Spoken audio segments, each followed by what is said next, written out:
prestigiosa, en base a lo que, esto lo quiero recordar, en base a lo que muchas veces lo hemos hablado aquí con ella, con la doctora Bettina Stein, había hecho en otra causa, años anteriores, fue que el gobierno de Alberto Fernández denunció ante la justicia el acuerdo del gobierno de Macri con el Fondo Internacional, con el Fondo Monetario Internacional, que duerme en el despacho de la jueza Capuchetti, que hubiera sido una instancia reveladora para tumbar estos acuerdos que son tan ruinosos para la vida argentina.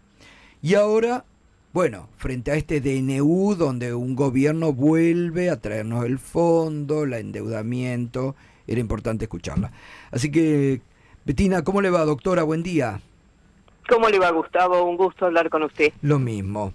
Bueno, doctora, a ver, estamos otra vez en Pampa y la Vía, ¿no? Sí, usted trabajó mucho en esa presentación que hizo en el momento del gobierno de Alberto Fernández para denunciar el acuerdo, y hoy, no sé, estamos en condiciones peores ya con este DNU que no tiene ni pie ni cabeza, ¿no? Sí, bueno, en esa oportunidad, gracias al trabajo que hizo usted también de poner en el tapete las irregularidades del procedimiento por medio del cual se había aprobado ese acuerdo con el fondo, se logró el dictado de un decreto que tenía una característica diferente, porque no solo le instruía a la Procuración del Tesoro a presentarse como querellante en la causa que ya existía sobre administración fraudulenta contra Macri y otros exfuncionarios que habían participado en la concreción del acuerdo con el fondo, sino que además le exigía a la CIGEN determinar el perjuicio económico y en función de ese perjuicio económico iniciar las acciones civiles dentro de esa causa penal para el recupero del daño patrimonial que había sufrido el Estado. Uh-huh. Esto era realmente algo original. Por supuesto que hoy, como usted bien dice, la causa parece dormir el sueño de los justos. Uh-huh. Lo que sucede es que hoy, con este decreto 179 que salió publicado ayer, volvemos a estar en una situación irregular. De nuevo, como decíamos en ese momento, la decisión política de solicitar un crédito ante el Fondo Monetario Internacional no es justiciable, es política y es correcto, y el gobierno la toma si quiere, no hay ninguna duda de esto. Pero toda decisión política tiene un procedimiento, y ese procedimiento que está arreglado debe ser respetado. Hoy existe la ley 27.612, la que se conoce como la ley Guzmán, que es clarísima, porque dice que todo programa con el fondo, toda operación de crédito con el fondo o toda ampliación de montos de operaciones o de acuerdos existentes necesita la aprobación expresa por medio de una ley del Honorable Congreso de la Nación. Entonces el Estado es incompetente para autoaprobarse mediante un decreto. Claro. Con lo cual estamos en presencia de un decreto que es inconstitucional. ¿Por qué? Porque es un decreto de necesidad y urgencia que no está previsto para este tipo de situaciones. La ley, la Constitución en este sentido también es muy clara.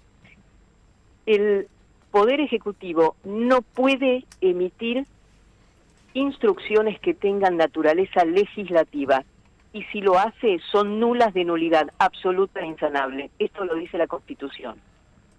Salvo, pero no usa la palabra salvo, lo que dice es que solo en circunstancias excepcionales y siempre que esté fundada la necesidad y la urgencia, porque no se puede respetar el tiempo ordinario para la sanción de las leyes, es que puede emitir este tipo de medidas. Pero no es la situación. Primero porque el Congreso está en sesiones ordinarias, claro. O sea que no hay ninguna necesidad de no mandar el acuerdo, el acuerdo, ni siquiera sabemos cuál es el acuerdo. Además eso, doctora, estamos hablando sobre algo que no conocemos, por eso digo, no se firmó. La verdad que es todo tirado de los pelos realmente. Totalmente. Mire, el problema no es que no se haya firmado, porque justamente se tiene que aprobar y después se firman los instrumentos. El problema es que no se conocen las condiciones. Claro. no se sabe cuál va a ser el monto, cuál va a ser el desembolso, cuáles van a ser las condiciones para esos desembolsos, ni cómo va a ser el repago.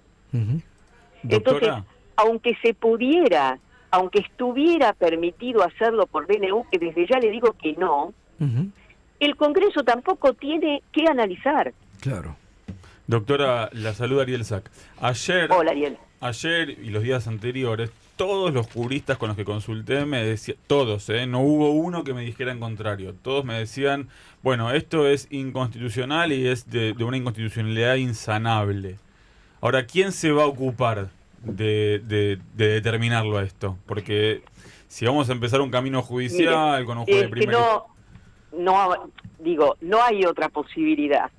Desde el punto de vista de lo que es este sistema republicano, esto hay que solicitarlo al Poder Judicial. De hecho, hay, por un lado, una denuncia penal, con que han presentado unos diputados con el patrocinio del doctor Barcesac, que es un excelente jurista, pero además yo creo que hay que solicitar lo que se llama una acción declarativa de inconstitucionalidad, porque el Poder Judicial debe poner certeza a esta situación que es absolutamente incierta, porque lo que va a suceder ahora, de hecho sucedió, es que este DNU va a pasar a la comisión permanente. Tienen 10 días hábiles. Primero, el jefe de gabinete tiene 10 días hábiles para mandarla. La comisión tiene 10 días hábiles para analizarlo. Entonces, mientras tanto, el DNU está vigente, lo que es un verdadero disparate, porque no es un tipo de autorización que pueda darse por DNU. Acá hay una especie de doble control, ¿sí? Es una voluntad del Estado que tiene dos patas. Por un lado, la decisión política la toma el Poder Ejecutivo, es quien va a suscribir los instrumentos, pero por una cuestión, una suerte de pesos y contrafrenos, el Honorable Congreso tiene que aprobar expresamente ese programa. Y no hay otra manera de aprobarlo que conocer los detalles y hacerlo por medio de una ley formal, doctora, no un DNU. Claro. Doctora Juana Strasnoy le consulta. ¿Qué tal? ¿Qué tal, Juan? Usted decía recién, el decreto para este tipo de funciones es nulo, de nulidad absoluta. ¿Qué pasa si prospera e ingresa el endeudamiento? ¿También tiene esas características? ¿O puede llegar a considerarse que tenga esas características? Mire, el decreto es nulo, ingrese o no ingrese el endeudamiento. Digo, ingrese o no ingresen los montos. El problema que se genera acá es qué sucede si ingresan los montos, ¿sí? Porque internamente vamos a estar frente a una deuda que es legítima. Acá es importante tener en cuenta que el Fondo Monetario, cuando hizo su auditoría respecto del crédito stand-by del 2018, dijo expresamente que debían respetarse los canales legales, aunque, como bien lo dijo Loser el otro día en una entrevista en el programa de Ariel Sack los sábados, para el Fondo Monetario esto es importante, pero lo que dice es el problema de interno es un problema tuyo. Pero lo cierto es que en su momento fue muy claro en el sentido de que para evitar los perjuicios y los problemas que hubieron con el stand-by del expresidente, que tomara el expresidente Macri, consideró que era muy necesario ampliar el espacio de participación política para tener mucho más apoyo en este tipo de acuerdos. Bueno, no hay otra forma de lograr esos apoyos que no sea a través del Congreso, porque en el Congreso es donde están representadas todas las fracciones políticas. Entonces, me parece que el Fondo Monetario debe hacerse cargo también de estas cuestiones. Totalmente. Y yo creo que debe mirar con mucha atención lo que está sucediendo.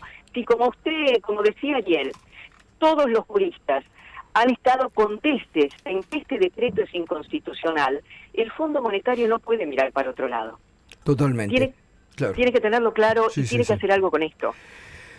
Doctora, muchas gracias, clarísima como siempre, y hay que sumar estas voces. Por para que favor, ha vayan sido un alentando. placer. Como siempre, gracias, doctora. La doctora Bettina Stein, jurista, muy conocedora de estos temas, realmente. Y bueno, estas son las cosas que hay que empezar a tener en cuenta en la Argentina y en los análisis que hacemos. 7:28, ya volvemos. Hasta las 10 de la mañana. Escuchalo a Gustavo Silvestre en Radio 10.